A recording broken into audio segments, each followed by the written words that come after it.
Hello everyone. तो Nifty का hourly chart आपके सामने लगा हुआ है। आवरली चार्ट को ध्यान से समझिए, क्योंकि देखिए यहाँ पे बहुत सारा लॉजिक आपके साथ एक्सप्लेन करने वाला हूँ। आज के दिन में देखिए कि यहाँ पे फॉल्स ब्रेकडाउन हुआ, ठीक है। यहाँ पे ब्रेकडाउन में हमारा स्टॉप लॉस हिट हुआ, हम एग्जिट हो गए, हमें लॉस हुआ। उसका वीडियो अगर आपने नहीं देखा है तो देख लीजिए। देखिए मार्केट में प्रॉफिट लॉस होना एक अलग बात है, वो होते ही रहता है, उसमें आप कुछ नहीं कर सकते हैं। आपको इसमें समझना यह है कि यहाँ पे क्या चीज करना चाहिए, किस टाइप का ट्रेड करना चाहिए, कैसे इस टाइप के मतलब जो भी प्रॉब्लम है उसको समझना चाहिए। तो यहाँ पे देखिए हमारा जो ये मार्केट यहाँ पे आया ना, 2 दिन पहले का वीडियो जाके आप चेक कीजिए। मैंने यही बोला कि यहाँ पे जब मार्केट आया है तो अब मार्केट यहाँ पे रुकना चाहिए। देखिए मल्टीपल एनालिसिस होता है, तो एक ब्रेकडाउन हो गया तो इसके चलते हम सेलिंग कर दे, ये जरूरी नहीं है। कई लोग क्या करते हैं कि यहाँ से देखिए मार्केट में यहाँ से बाइंग का पोजीशन बनाया है, मार्केट ऊपर की तरफ नहीं निकला, नीचे की तरफ आ गया और सेलिंग में आ जाते हैं, ठीक है। बाइंग वाले ट्रेड में से स्टॉप लॉस हिट होता है, फिर सेलिंग वाला ट्रेड में भी स्टॉप लॉस होता है। ऐसा नहीं करना चाहिए, ऐसा हम नहीं आपके साथ रिकमेंड करते हैं कभी भी। हमारा यहाँ पे लॉस हुआ, मैंने आपके साथ लाइव में शेयर कर दिया कि यहाँ पे देखिए लॉस हुआ है, और उसके बाद हमने कोई भी ट्रेड नहीं लिया। हम यहाँ पे ऑप्शन बाइंग का ट्रेड ले सकते थे। यहाँ पे देखिए कैंडल स्टिक फॉर्मेशन हुआ है, इसको भी मैं आपको समझाऊंगा। लेकिन देखिए कैंडल स्टिक फॉर्मेशन पे हम ऑप्शन बाइंग का ट्रेड नहीं लेते हैं। हम किस पे लेते हैं ट्रेड?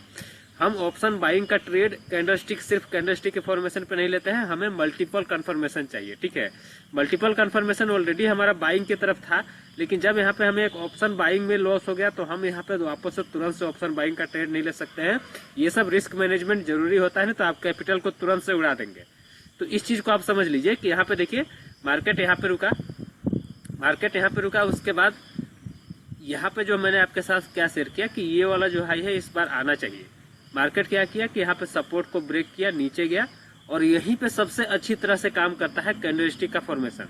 इस चीज को समझिए, कोई सपोर्ट का ब्रेकआउट, रेजिस्टेंस का ब्रेकआउट हो सकता है, सपोर्ट का ब्रेकडाउन हो सकता है।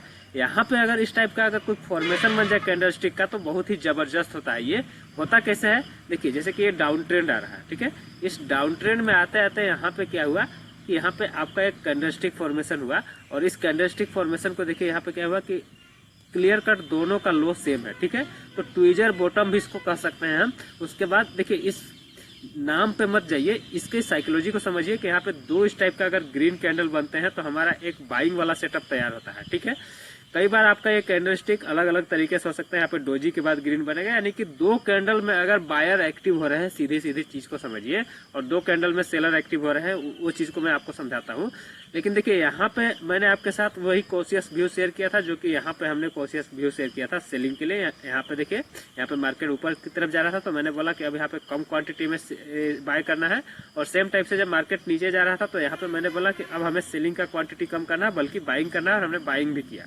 तो देखिए मार्केट में बाइंग तो हुआ, लेकिन हमें यहाँ पे लॉस हो गया, ऑप्शन बाइंग में लॉस हो गया। जो भी स्टॉक्स जो भी हमने इसमें फ्यूचर में भी ट्रेड लिया था उसमें भी लॉस हुआ, क्योंकि हमारा एक स्टॉप लॉस हिट हुआ। अब देखिए आप बोलेंगे कि यहाँ पे आपका स्टॉप लॉस हिट हुआ और आप बोल रहे हैं कि लॉस हो गया, आप चिल्ला चिल्ला के बोल रहे हैं। देखिए दोस्त, ये अगर ये लॉस नीचे की तरफ और कंटिन्यू हो जाता है ना तो बड़ा लॉस हो जाता है, ठीक है। और ये जरूरी नहीं कि ऊपर की तरफ ही जाएगा। आपका अगर आप 10 ट्रेड लेते हैं, 2-3 ट्रेड में ऐसा भी होगा कि इसके नीचे ही चला जाएगा। तो इसको ट्रेड करने के अलग अलग तरीके होते हैं। अगर आप इसमें से एग्जिट नहीं करना चाहते हैं, कई लोग नहीं करते हैं, वो भी देखिए उसके लिए ये होता है, आपको इनबिल्ड स्टॉप लॉस लगाना पड़ता है, यानी कि आपको हेजिंग वाला ट्रेड लेना पड़ता है। हेजिंग वाला ट्रेड में इसमें कोई दिक्कत नहीं है, क्योंकि ऑलरेडी आपका जो भी रिस्क है डिफाइंड है। आपका मान लीजिए कि आपने डिफाइन कर लिया कि 5000 पर लॉट का हमको लॉस झेलना है, उसके हिसाब से आपने हेज बना लिया। तो मार्केट आपका नीचे जाए, इसमें देखिए हेजिंग वाला सबसे बेस्ट स्ट्रेटेजी होता है, ऑप्शन सेलिंग साथ में हेजिंग। देखिए इसमें होता क्या है कि आपका एक क्लियर कट व्यू बना कि मार्केट ऊपर जाएगा। आप कई बार आप देखेंगे, आपके साथ भी बहुत बार ऐसा होता है कि मार्केट इस टाइप से आपका कोई ट्रेड में चल रहा है, आपने कोई ट्रेड लिया, ट्रेड में आपका स्टॉप लॉस हिट हुआ, उसके बाद फिर वापस आपका टारगेट की तरफ प्राइस आ गया।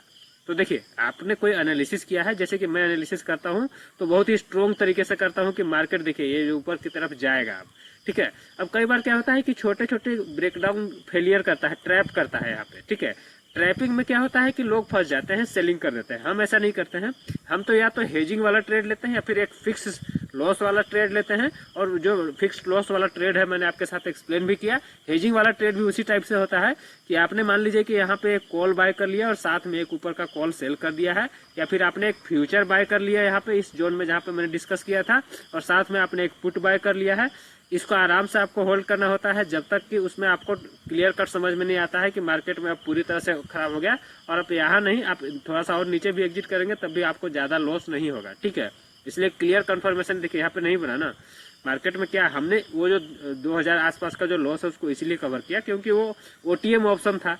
ओटीएम ऑप्शन में क्या होता है कि उसमें आप अभी भी जाके देखिएगा जिस रेट पे हमने एग्जिट किया उससे नीचे ही उसका रेट चल रहा है, तो ये कोई मतलब नहीं हुआ ना। मार्केट ऊपर भी आ गया तो उस ऑप्शन का नहीं होगा। तो ऑप्शन ट्रेडिंग में ये सब प्रॉब्लम होता है। इसको ऑप्शन ट्रेडिंग का ये सब प्रॉब्लम के बारे में आने वाले दिनों में अगर आप कमेंट बॉक्स में लिखेंगे तो बहुत सारा चीज बताऊंगा। लेकिन बाकी अगर हेजिंग के साथ करते हैं तो यहाँ पे देखिए आराम से, अभी भी कोई प्रॉब्लम नहीं है। अगर आपने एग्जिट भी कर दिया कोई दिक्कत नहीं है, क्योंकि अभी भी देखिए मार्केट में, अभी देखिए हमको अगर ऊपर की तरफ मार्केट जाना है तो यहाँ के बाद और भी कंफर्मेशन मिलेगा। ऐसा जरूरी नहीं कि आपको यहीं पे सब कुछ कर लेना है, ठीक है। इतना छोटे से मार्केट में ही आपको पूरा प्रॉफिट बनाना है, ऐसा जरूरी नहीं होता। ऐसे भी जो बॉटम फॉर्मेशन और टॉप फॉर्मेशन होता है वहां पे हम एग्जिट नहीं कर पाते हैं। हमारा स्ट्रेटेजी है वो आपका जब फॉर्मेशन क्लियर हो जाएगा उसके बाद ही हम ट्रेड लेंगे और अच्छा प्रॉफिट बनाएंगे।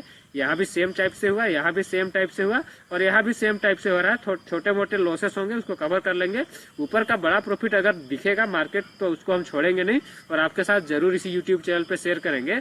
अब देखिए अब क्या हो सकता है मार्केट में, अभी छोटे टाइम फ्रेम में देखें तो यहाँ पे देखिए एक रेजिस्टेंस है और हमारा जो प्रीवियस टारगेट है यहाँ भी है। अब इस पैटर्न का, अगर कैंडलस्टिक पैटर्न का अगर भी टारगेट निकाले तो थोड़ा सा ऊपर की तरफ प्रोजेक्ट करेंगे तो यही सब जोन में आता है। तो ये सब जोन अभी पूरा एक कंसोलिडेशन करेक्शन जोन है। तो अभी हम इसमें से थोड़ा सा और भी कोई कंफर्मेशन आता है तो उसको हम देखेंगे। अभी मार्केट थोड़ा सा बाइंग में ही आ गया है, तो अब ये स्टॉप लॉस थोड़ा सा बड़ा बन रहा है। तो अब इसमें स्टॉप लॉस रखने का जो तरीका है उसको आप दूसरे तरीके से ही फॉलो कर सकते हैं। मूविंग एवरेजेस को यूज कर सकते हैं, स्विंग लो को यूज कर सकते हैं, या फिर इसको अवॉइड भी करेंगे तब भी चलेगा। छोटे छोटे बाइंग चल रही है। अब स्टॉप लॉस हमारा क्लियर कट यहाँ पे आ गया, तो इसमें अगर बाइंग भी करते हैं तो कोई हर्ज नहीं है।